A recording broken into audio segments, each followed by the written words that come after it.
ওই বেকুবরা জানে না, নির্বুদ্ধরা জানে না, যুগে যুগে জামানায় জামানায় যত মানুষ এসেছে, যত জাহেল লোকরা আগমন ঘটেছে, যারা কোরআনকে নিভাতে চেয়েছিল, উল্টা তারাই নিভে গেছে। কথা ঠিক না বেঠিক?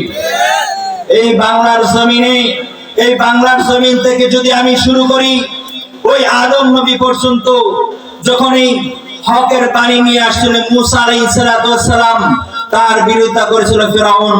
যখন হকের ঝান্ডা নিয়ে আসছিল হযরত ইব্রাহিম খলিলুল্লাহ আলাইহিস সালাম, তার বিরোধিতা করেছিল নমরুদ। যখন হকের ঝান্ডা নিয়ে আসছিল রাসূল আরবি সাল্লাল্লাহু আলাইহি সাল্লাম, তার বিরোধিতা করেছিল আবু জাহেল, উতবা, সাইবা, আবু লাহাব ইত্যাদি।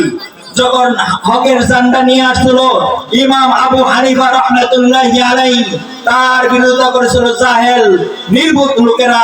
যখন হকের ঝান্ডা নিয়ে শাহজালাল ইয়ামিনী আমার বাংলার জমিনের মধ্যে যখন পা মোবারক ফেলেন ইয়ামান দেশ থেকে, ওই ইয়ামিনী, ওই শাহজালাল ইয়ামিনী যখন তিনার পা এই জমিনের মধ্যে রাখেন, তিনি হকের ঝান্ডা নিয়ে আসছিল গৌর গোবিন্দ নামে, তার বিরোধিতা করেছিল, বাংলার জমিনে টিকতে পারে নাই। কথা ঠিক না বেঠিক?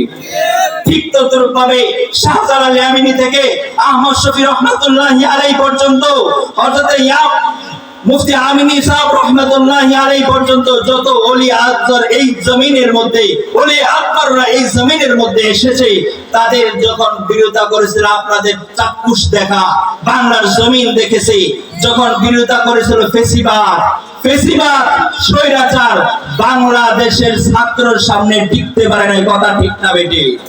তারা বলে, ওই নির্বোধ লোকেরা বলে আবার নাকি ফেসিবাদ আসবে, তারা জানে না আসলেই যে আমরা ফাঁসির কাষ্ঠের মধ্যে ঝুলাবো। কথা ঠিক না বেটি? বাংলার মানুষ ছাড় দিবে না, সচেতন হয়ে গেছে।